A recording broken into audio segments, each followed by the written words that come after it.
Hi there, welcome to the Fierce Factor podcast. I'm your host, Kaylee Lindholm.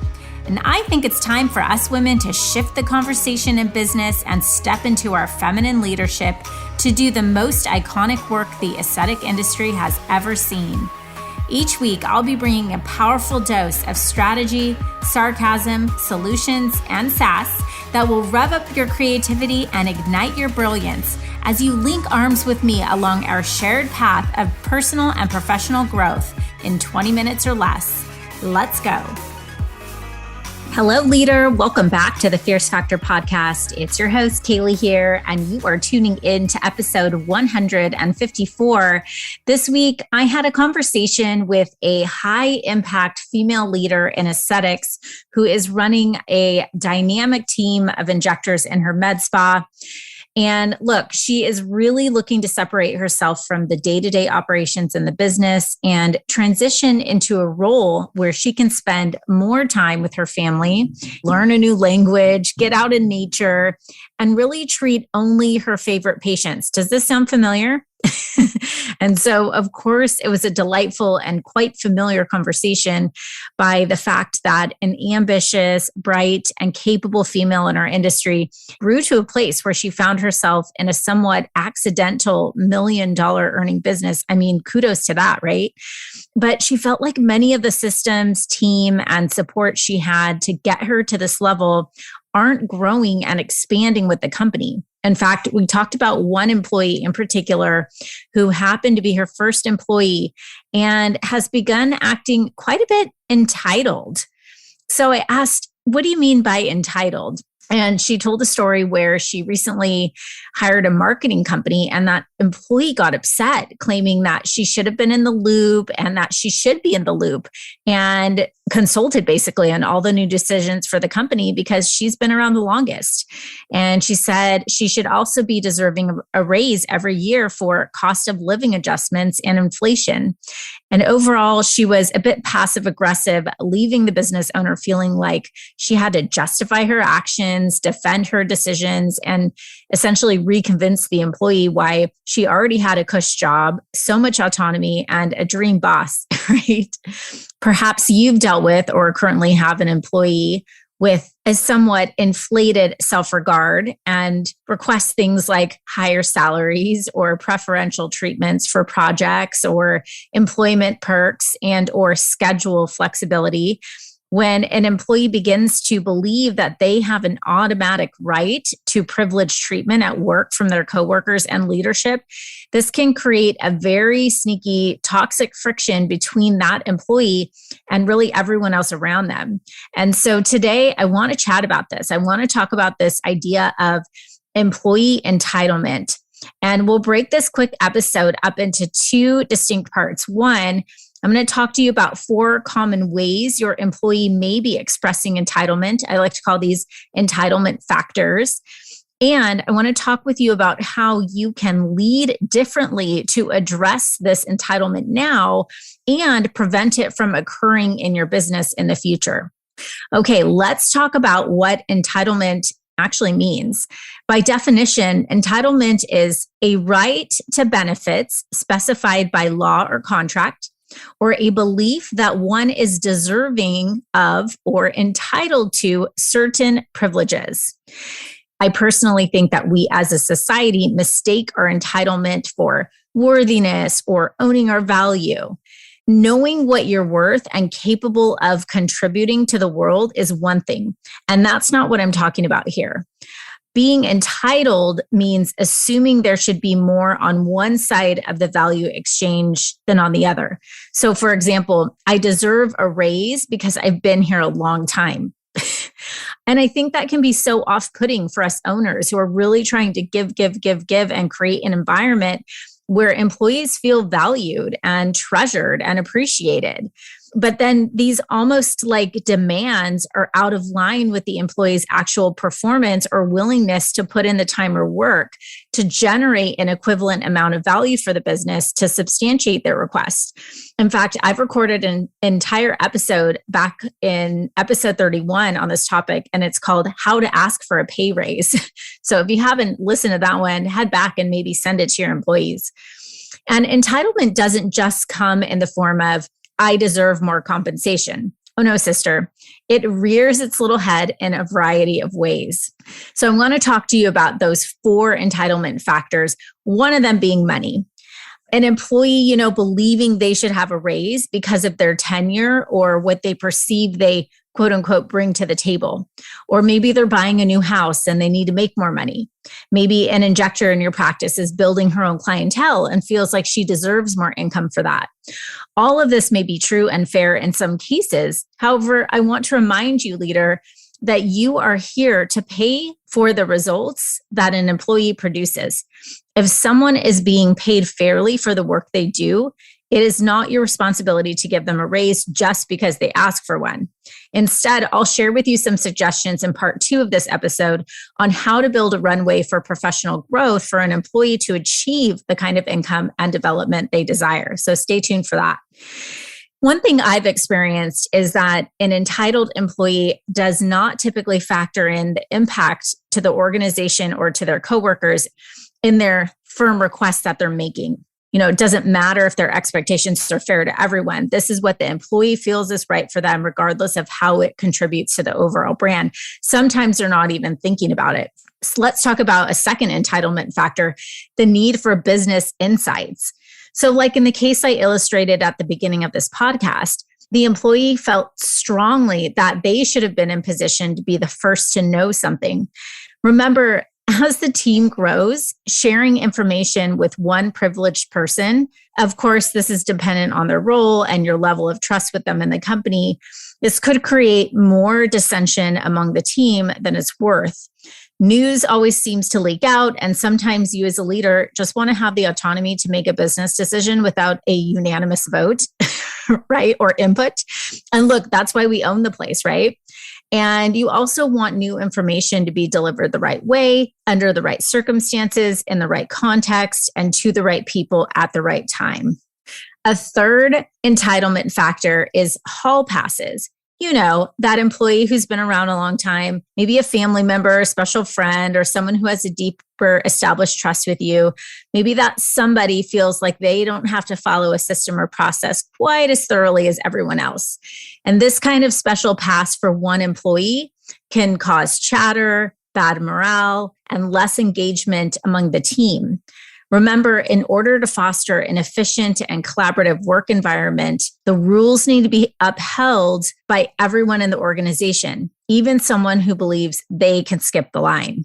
And finally, a fourth entitlement factor is education. That employee who deserves to learn more, acquire more skills on the dime of the company, attend a conference because you or another employee is going, or my favorite, their friend in another state gets XYZ privileges. That's a whole nother pet peeve of mine.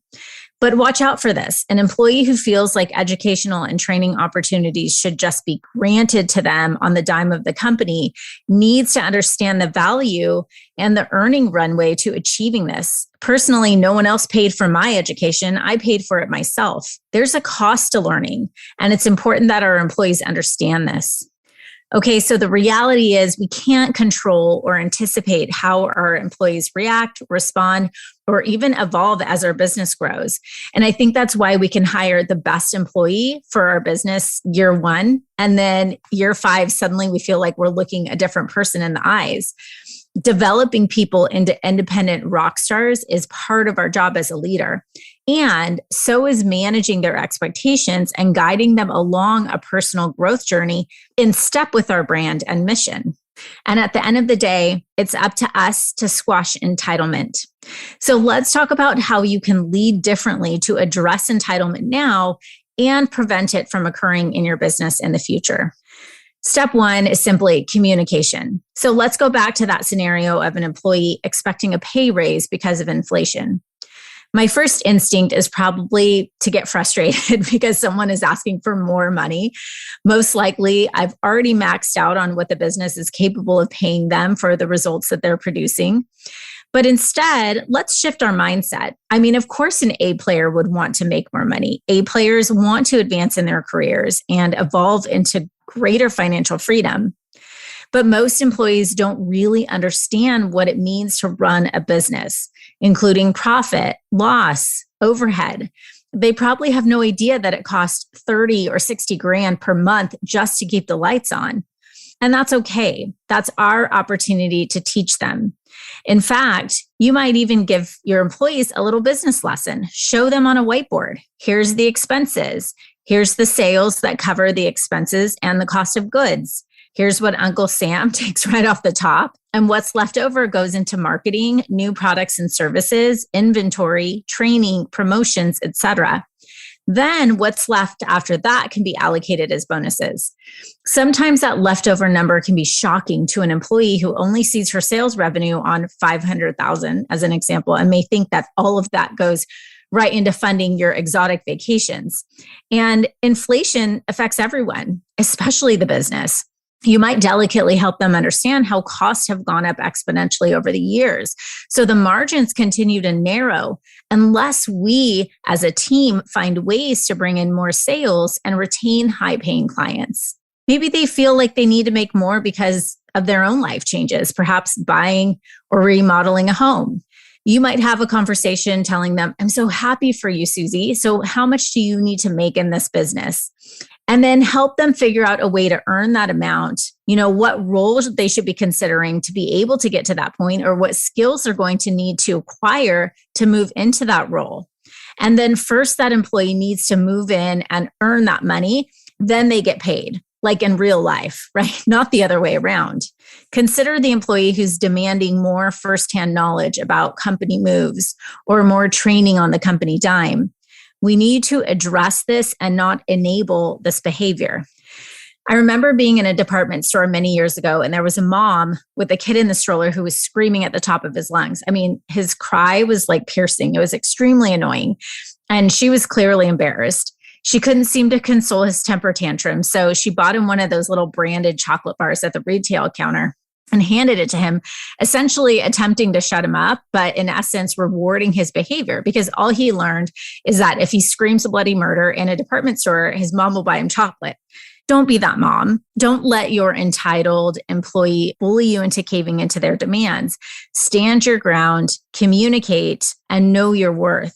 In fact, an employee who has been around a while receiving numerous raises with bloated perks might actually be quite replaceable with another employee who would be eager to grow with you and cost significantly less. That's the reality. Finally, the ideal scenario would be to prevent the subtleties of entitlement before they start. From day one, make sure employees have clear job descriptions and at minimum annual reviews to make sure everyone is on the same page about what is expected of them, and to determine if the KPIs or KRAs that you've assigned to them are still impacting the business as the business has evolved. Throughout the offer process, an employee should be privy to a compensation package that outlines the value of each expense the company incurs by employing them.